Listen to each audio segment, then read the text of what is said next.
കോഴിക്കോട് കുന്നമംഗലത്ത് വമ്പൻ കവർച്ച 1,90,000 രൂപ മോഷണം പോയി. കുന്നമംഗലം 13 മൈലിൽ പത്യമംഗലം അബ്ദുൽ സത്താറിന്റെ വീട്ടിലാണ് മോഷണമുണ്ടായത്. വീട്ടുകാർ രാവിലെ ഉണർന്നപ്പോഴാണ് മോഷണ വിവരം അറിയുന്നത്. ഇവരുമായി രമ്യാദാസ് ചേരുകയാണ്. രമ്യ, എപ്പോഴായിരുന്നു ഈ ഒരു മോഷണം?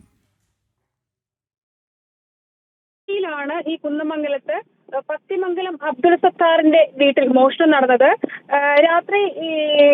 രാത്രിയോടുകൂടി ഇവരുടെ അടുക്കള ഭാഗത്തെ വാതിലിന്റെ പൂട്ട് തകർത്താണ് മോഷ്ടാവ് അകത്ത് കയറിയതെന്നാണ് പ്രാഥമികമായി ലഭിക്കുന്ന വിവരം. കാരണം പിറകുവശത്തെ വാതിൽ പൂട്ട് പൊളിച്ചിട്ടുണ്ട്. ഈ മോഷണം നടന്ന സമയത്ത് അബ്ദുൽ സത്താറും അതുപോലെ തന്നെ ഭാര്യയും കുട്ടികളും എല്ലാം വീട്ടിലുണ്ടായിരുന്നു. ഈ രാവിലെ ഉണർന്നപ്പോഴാണ് ഇത്തരത്തിൽ വീട്ടിൽ മോഷണം നടന്ന വിവരം ഇവർ അറിയുന്നത്. ഏകദേശം 1,90,000 രൂപ ഇവരുടെ വീട്ടിൽ നിന്നും നഷ്ടപ്പെട്ടിട്ടുണ്ടെന്നാണ് അബ്ദുൽ സത്താർ പറയുന്നത്. ഈ വിഷയവുമായി ബന്ധപ്പെട്ട് ഇവർ കുന്നമംഗലം പോലീസിൽ പരാതി നൽകിയിട്ടുണ്ട്. പോലീസ് സ്ഥലത്തെത്തി തുടർ നടപടികളെല്ലാം സ്വീകരിച്ചു വരുന്നു. CCTV ഉൾപ്പെടെയുള്ള കാര്യങ്ങൾ പരിശോധിച്ചുകൊണ്ടാണ് പോലീസിന്റെ അന്വേഷണം പുരോഗമിക്കുന്നത്. KP രമ്യാദാസാണ് കോഴിക്കോട് നിന്നും വിശദാംശങ്ങൾ നൽകിയത്.